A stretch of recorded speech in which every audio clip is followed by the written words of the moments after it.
Hey folks, welcome to another installment of the mini review series. If you caught the last video, you already know where I'm coming from here. This is the second installment in a series of videos where I'm looking at projects that never quite made it to the finish line, either due to the fact that I didn't really have much to say about the game, or the script was so short that I didn't feel it warranted a full-blown review, or I might have just lost enthusiasm for the review mid-process, and it fell by the wayside after I ended up focusing on something else. I'm not kidding when I say that throughout 90% of my spare time, I'm probably working on something for the channel in one form or another. So when it comes to the point that I realise a review isn't quite coming together, I'm really not fond of wasting the effort that already went into it. So instead of just bidding off footage, we're going to take another more relaxed look at 4 more games. The indie action shooter Angerfoot, the puppet combo title The Glass Staircase, the Judge Dredd video game installment Dredd vs. Death, and the indie title You Will Not Remain. Let's kick things off with Angerfoot.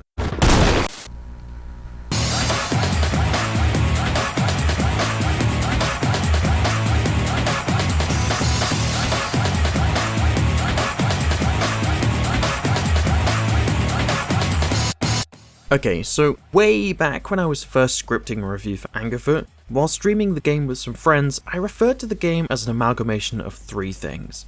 The Darkness 2, Cell Damage Overdrive, and Doom 2016. And you know what, I stand by that. Originally released in December of 2020 through indie developer Free Lives, Angerfoot is, in the words of the developer themselves, a lightning-fast, hard-based blast of kicking down doors and kicking ass. And I really can't think of a better summary, so that's what we're going with.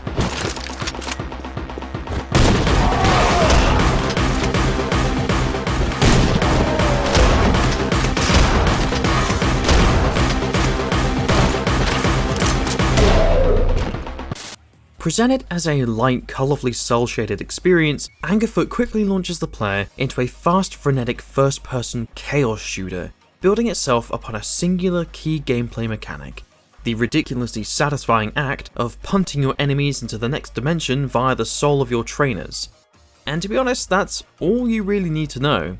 Alongside the occasional firearm that you'll come across, Angerfoot is one of those best in small doses kind of shooters, and one that Free Live seems to recognise.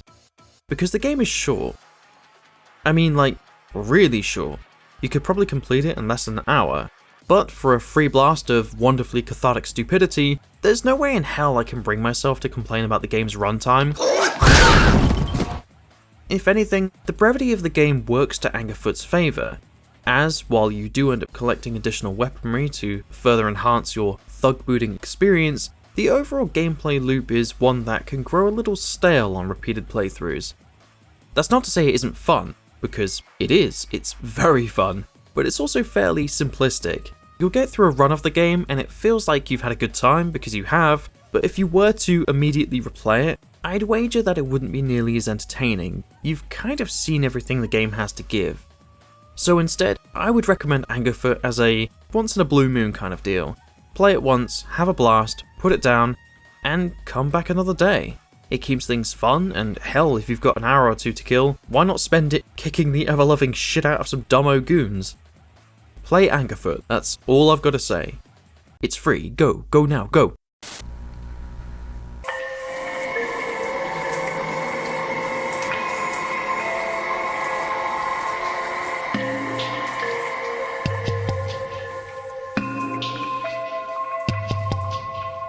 Okay, so I have a friend of mine who has really wanted me to review this game for literally months now. And I said I would, but because I'm a massive pain in the ass when it comes to deciding what might be reviewed next, it kinda got pushed back. And then pushed back, and pushed back, and oh hey look, a message from March last year about potentially reviewing The Glass Staircase. Oops. Yeah, not my finest hour, but hey look, I'm finally taking a gander at it now. I'm not a terrible friend, I promise. I only now hope to God that I absolutely adore it after so much anticipation. I mean, can you imagine if I really wasn't as much of a fan of this game? What? How many fucking candles do I have to light? There is a lot of running around in this game. So this guy is just going mad. That's the extent of my knowledge. I keep expecting something to jump out at me, but nothing ever does. Oh my god, more journals? Oh. Okay, so let me be clear from the top, all jokes aside, I do like the glass staircase. I love the haunted PS1 graphical direction, as always. I like the Resident Evil 1-esque atmosphere. I don't really mind the tank controls, it is what it is, we're all used to them by now and it's true to the game's roots. I enjoyed the slow burn style of survival horror while the game builds up to its final payoff, and to be honest, I'm a big fan of Puppet Combo. Ben Kokoza is a fucking machine. I cannot fathom how he keeps up the momentum and output of games that he does. And yet, there were a lot of moments throughout the glass staircase where I just didn't feel like I got it. The game is littered with throwbacks to classic Italian zombie horror, such as Lucio Fulci's Gates of Hell trilogy and so forth. And the story revolving around a group of orphaned children seemingly being cared for within a dilapidated mansion is interesting, but it just never quite grabbed a hold of me. There's too much wandering around, too much time spent with, well, not a whole lot to do. And I know this because when the game does focus its attention on the task at hand, the intrigue and the atmosphere all suddenly starts to really work to the game's favour. Take the hedge maze section for example.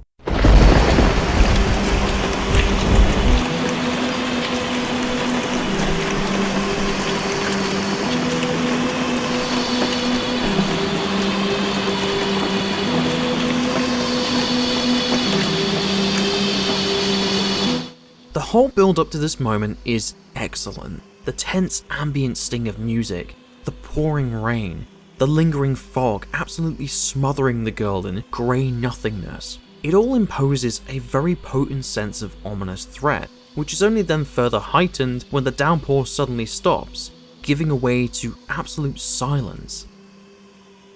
And then you hear the footsteps.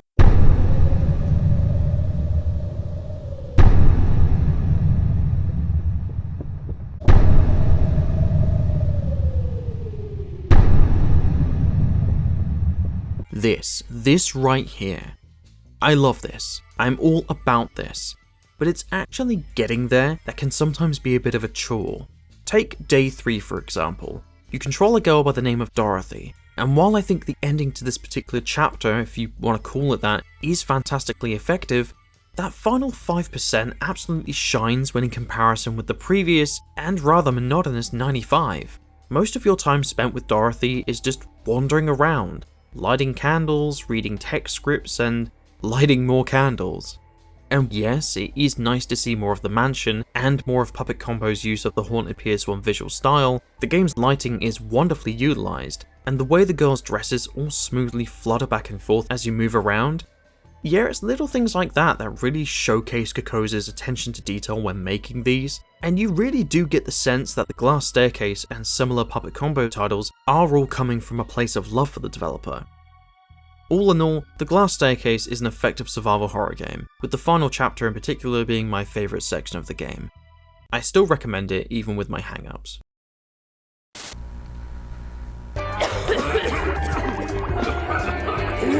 Hey, anybody got a light?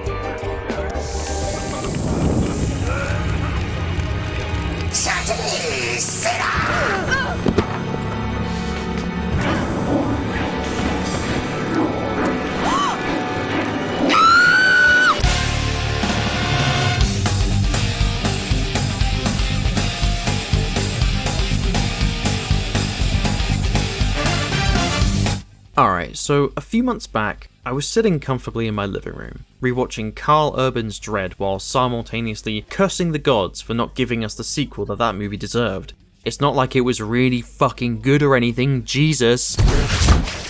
And while my annoyance for that particular situation continues to simmer, and some may say that it still does to this very day, I also came to a rather abrupt realization. I have never played a Judge Dredd game. Like, ever. And I needed to fix that. Megamall reminds you that after a recent speedrun escalator incident...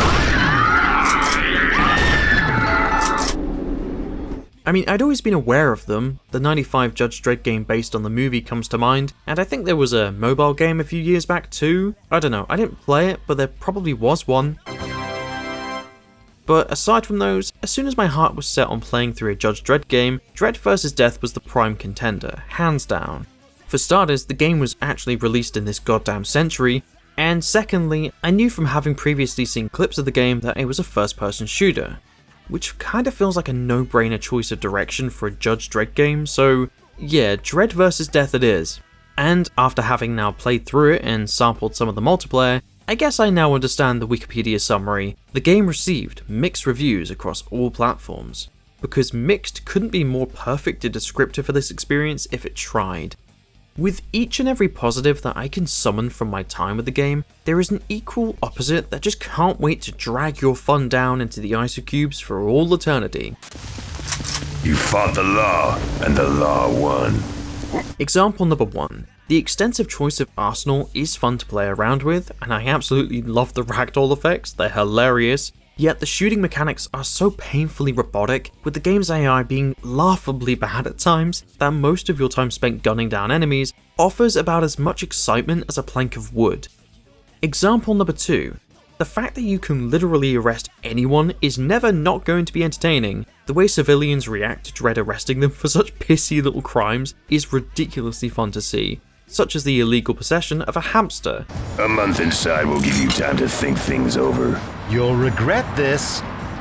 But when you then consider the disappointing fact that there are only a small handful of different NPC designs, with multiple versions of the same one often cropping up in the same area, the novelty of arresting them gets old really quickly. Example number 3. The game's story is goofy to all hell. We're talking premium early 2000s sci-fi schlock here, with the long and short of it being that Judge Death and his merry band of arseholes are causing havoc in Mega City 1 and you've got to stop them. And that's really all you need to know. Go sort them out, you indestructible bastard.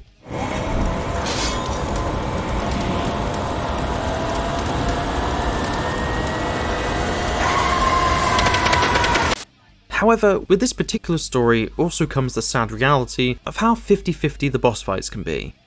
Some are entertaining, others are boring as hell, in particular the final boss.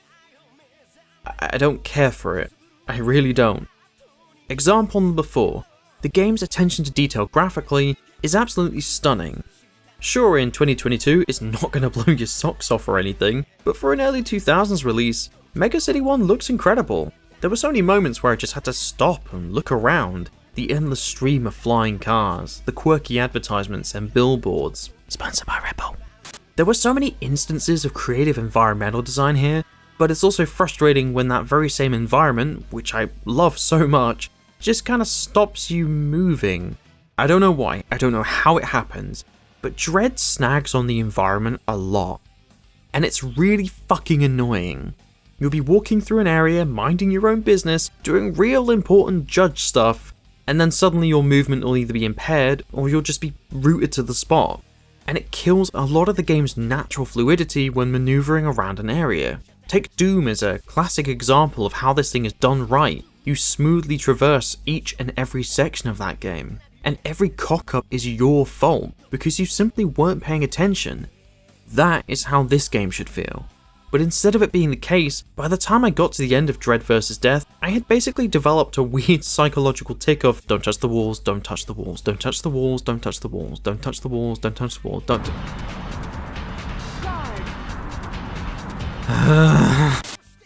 But still, regardless of my annoyances with it, I like Dredd vs. Death enough to want to recommend it. I had fun when things clicked into place the way they were supposed to, which ironically seems to be the case a hell of a lot more with the multiplayer, because somehow, someway, even only with offline bots, the game's multiplayer offers the first-person shooter experience that Dredd vs. Death should have had during the campaign. The AI behaves in a far more logical manner, the creative level design is fun, and there don't even seem to be as many instances of getting stuck on environments. It honestly feels like an Unreal Tournament clone. So yeah, if you see this beastie in a sale, might be worth checking it out for old-timey shooter's sake. Who knows?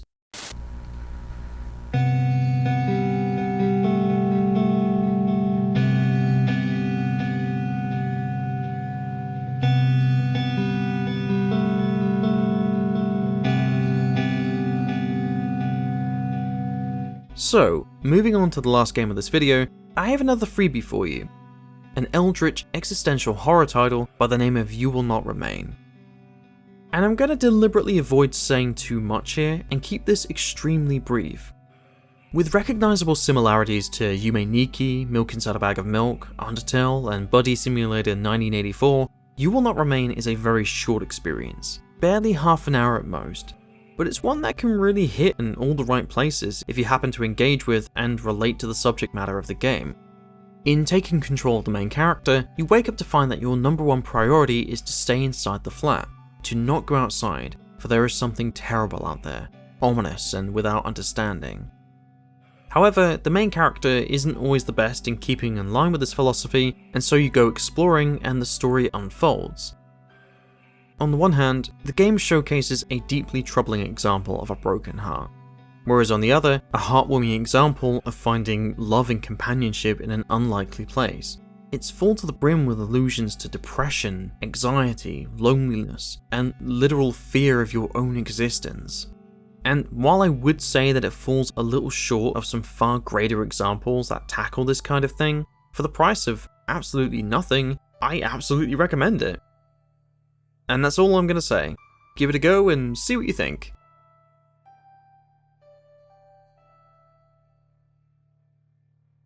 Okay, that's pretty much it for today's video. As always, there are a lot of upcoming ideas in the works, and I probably have enough spare material on hand for a third mini review installment, but for now I'm going to go sink my teeth into the next script and be with you again as soon as possible. I'd like to thank my wonderful supporters on Patreon for their contributions to the channel, in particular the top tier pledges from Game Master, DarkRaptor86, and BFD Survivor. You're all a beautiful bunch of Caspers. I'll see you on the next review.